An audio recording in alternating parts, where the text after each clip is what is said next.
Genesis chapter 8. The flood subsides, but God remembered Noah and all the beasts and all the livestock that were with him in the ark. And God made a wind blow over the earth, and the waters subsided.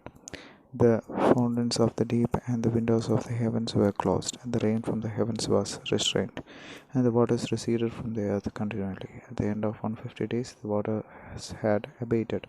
And in the seventh month, on the 17th day of the month, the ark came to rest on the mountains of Ararat, and the waters continued to abate until the 10th month. In the 10th month, on the first day of the month, the tops of the mountains were seen. At the end of 40 days, Noah opened the window of the ark that he had made and sent forth a raven. It went to and fro until the waters were dried up from the earth. Then he sent forth a dove from him to see if the waters had subsided from the face of the ground. But the dove found no place to set her foot, and she returned to him to the ark, for the waters were still on the face of the whole earth. So he put out his hand and took her and brought her into the ark with him. He waited another 7 days, and again he sent forth the dove out of the ark. And the dove came back to him in the evening, and behold, in her mouth was a freshly plucked olive leaf. So Noah knew that the waters had subsided from the earth. And he waited another 7 days and sent forth the dove, and she did not return to him any more. In the 601st year, in the first month, the first day of the month, the waters were dried from off the earth, and Noah removed the covering of the ark and looked, and behold, the face of the ground was dry.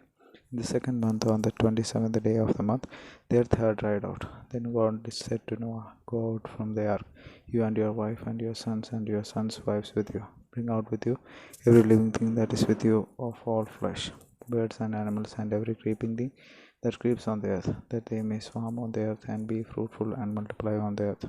So Noah went out, and his sons and his wife and his sons' wives with him.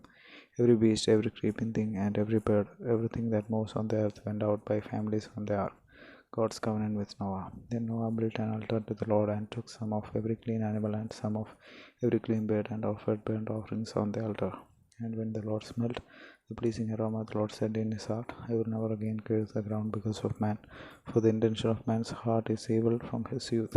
Neither will I ever strike down every living creature as I have done. While the earth remains, seed time and harvest, cold and heat, summer and winter, day and night shall not cease. Amen.